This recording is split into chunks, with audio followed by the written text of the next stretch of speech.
5 Ways to Know That There Is Always a Choice for Spiritual Life, by Krishna's Mercy. तुलसी जाने सुनी समुझी कृपा सिंधु रघुराज महंगे मणि कंचन किए सौंधे जग जल नाज. Quote, Tulsi knows, has heard, and has understood that Shri Rama is an ocean of mercy because he made jewels and gold expensive, while keeping the most important things like water and grains inexpensive. Dohavali, 149. 1. The marginal position. To summarize Vedanta philosophy, there are essentially 3 positions or standings with respect to an existence. This applies to all sparks of life, the life force inside, the entity responsible for animation, or whatever the preferred term or concept to describe the living as opposed to the non-living. The study of the properties begins from the stage of seeing someone as alive, when we know they are with us. The 3 positions are the spiritual consciousness, in illusion, and somewhere in between. There are energies which correspond to the positions. The spiritual energy, the potency known as Maya, and the conditioned living entities. The first 2 positions are not difficult to comprehend. The spiritual energy is that which transcends the second energy. The spiritual has endurance, whereas the material does not. As the bodies continue to change, as there are the paired events of birth and death, so the spiritual spark inside is always the same. It is never created, hurt, harmed, or destroyed. नास्तो विद्यते भावो नाभावो विद्यते सता उभयोरपि दरिष्टोन्तस्त्वन्योस्ततत्वदर्शिभिः. Quote, those who are seers of the truth have concluded that of the non-existent there is no endurance, and of the existent there is no cessation. This seers have concluded by studying the nature of both. Lord Krishna, Bhagavad-gita, 2.16. Spiritual life, dharma, genuine religion, is the way of living associated with the spiritual energy. The life in illusion is known as Maya. Maya is the state of reflection, in a perverted way. Like pretending to be something. Like seeing something from a distance and not really understanding what it is. Only hoping to be the real thing, as if in a dream. We living entities are actually in the 3rd position. We are the marginal energy. The condition is marginal because we have a choice. We can be either in the spiritual consciousness or in the Maya consciousness. हम लखी लखी हमार लखी हम हमार के बीच तुलसी अलखही का लखी राम नाम जप नीच. Quote, O mystic, first know yourself, then realize the supreme absolute truth, and then see the material nature standing in between. O wretch, without seeing these how can you understand what the unmanifested, invisible, feature of the absolute truth, alak, actually is? Chant Shri Rama's holy name instead, says Tulsi. Dohavali, 19.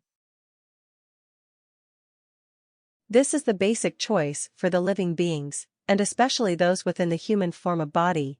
They can continue to remain in illusion, for lifetime after lifetime and deal with the associated consequences.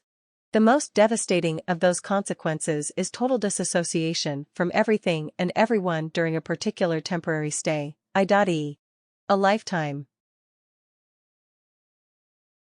2. Arjuna's decision. We see this choice manifest in the dilemma faced by the bow warrior named Arjuna.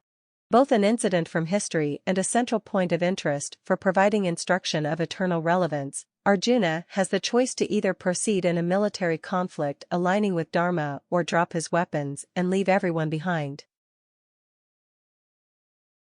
Arjuna is not sure what to do.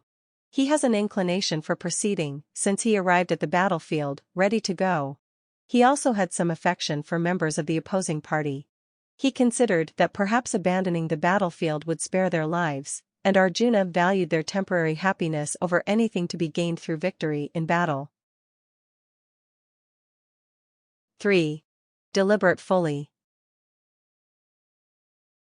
Since it was a choice, Arjuna presented the dilemma to his trusted friend.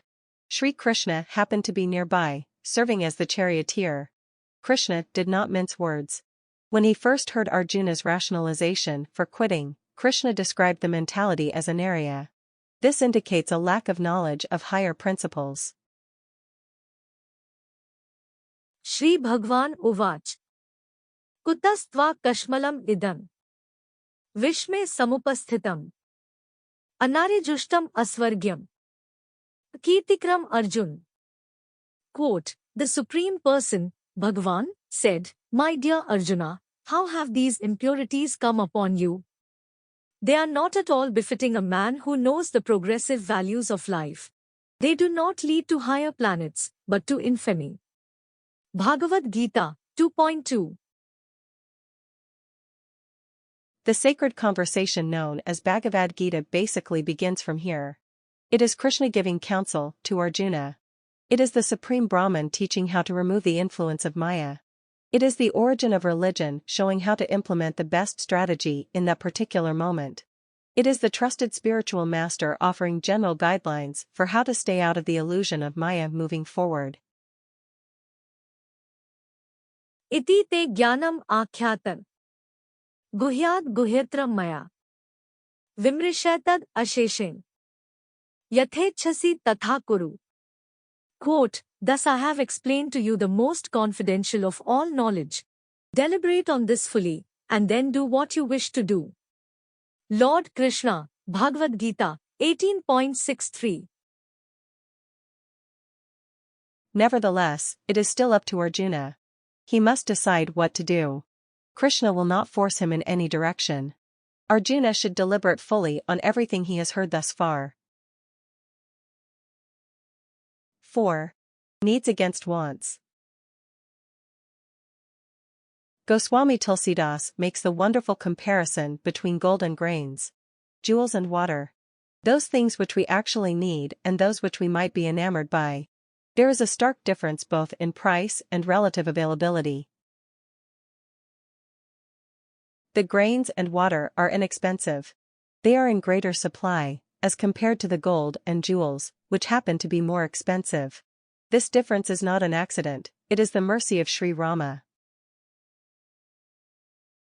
At the same time, the gold and jewels are there. This means that there is a choice. People can choose to acquire the expensive items, even if they don't really need them. They can also choose to go the easier route, to try for some level of renunciation. 5. Asking from the king. Tulsidas also gives the example of begging from the king of an area. As Shri Rama is the king of Ayodhya, there is a day where any citizen can approach the king and ask for something. This is the very embodiment of choice. The king has the most at his disposal, he can make any wish come true. A devoted soul like Tulsidas asks only for continued devotion, bhakti. They want to stay always with the ocean of mercy, Kripa Sindhu. They do not want anything else. This is the choice they have made, after weighing the different options and carefully considering what they have been taught, in the system of parampara. In closing, what a blessed day. That no offense to say. When asking anything from the king, gold, jewels, large or small a thing. And that Rama assured to agree. What then most to benefit me? Bhakti so far my best interest serving. To continue if considered deserving.